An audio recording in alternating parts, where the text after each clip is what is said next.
What did Nazis, U-boats, time travel, and a great sense of history have in common? It's all contained within the covers of this book, Nick of Time, by best-selling author Ted Bell. Ted, thanks so much for joining us on Graham, Plum. thanks. Good to be here. Now, you've got a book signing at 4 p.m. at Town Center Books in Basalt, which is a great local bookstore. I do. It's a great bookstore, and yeah, you're right, at 4 o'clock today. So we're discussing pirates, Nazis, U-boats. Time travel. Time travel. You cover all the bases, and you love the water.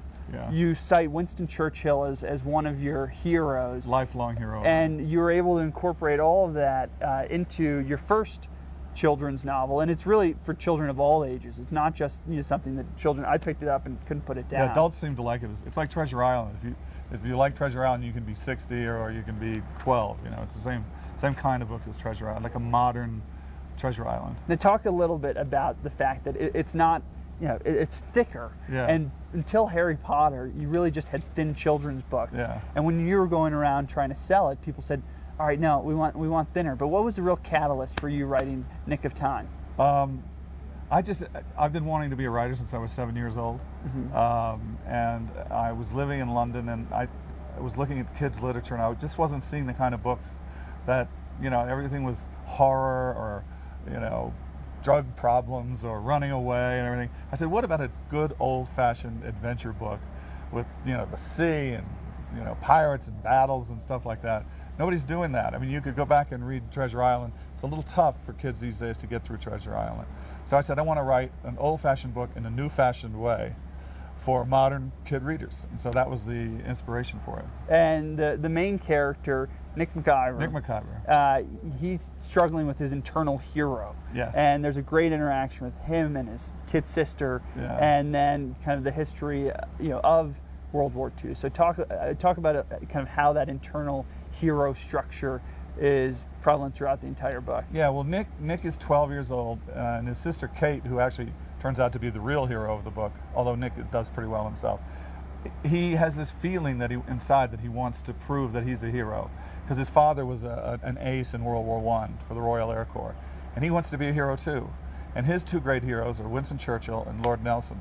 And so I wanted to get both of those characters in this book, which meant time travel. So then I had to make up a time machine and get him to go from 1805, the Battle of Trafalgar. He's helping there. So he's fighting pirates in 1805 against Lord Nelson, and then he's in 1939. He's helping Churchill because the Nazis are circling the Channel Islands prior to invasion. So he's battling all on both ends. And it's gotten great reception. It debuted at number 4 on the New York Times bestseller list. Number 4 on the Times bestseller list. And it remains there today. It's still on there today at number 7, 5 weeks later. So fingers are crossed. Now, you have an interesting history, because you weren't always an author. Right. But you transitioned from being an advertising mogul into a New York Times bestseller. Yeah. How'd that transition go? Well, you could argue that I was writing fiction when I was working in advertising, but some people have argued that. But I was always in the back of my mind writing books, and I kept writing screenplays during my entire advertising career and sold a couple of them. Now, this is your first children's book, but you've got a whole series, Spy being one of them, about Alex Hawke. This is the Alex Hawke, yeah. That's the latest of the Alex Hawke series. And you've been compared to Ian Fleming, and I've seen that. Yeah, I've seen some of the pictures of you in fancy cars and fast boats. I'm trying to look like Ian. Talk a little bit about transitioning from adult novel to a children's novel.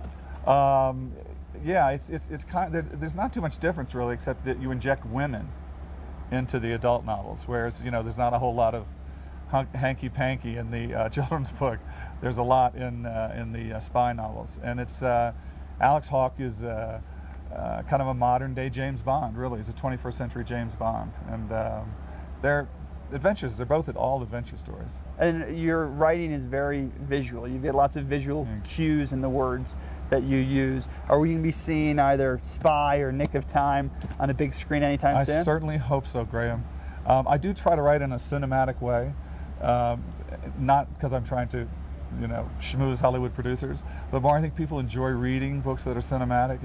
I like you to see what I'm saying as opposed to just reading the sentences. I want you to feel like you're actually watching it happen, and that translates well to the screen. So we are actually talking to a number of people in Hollywood as we speak.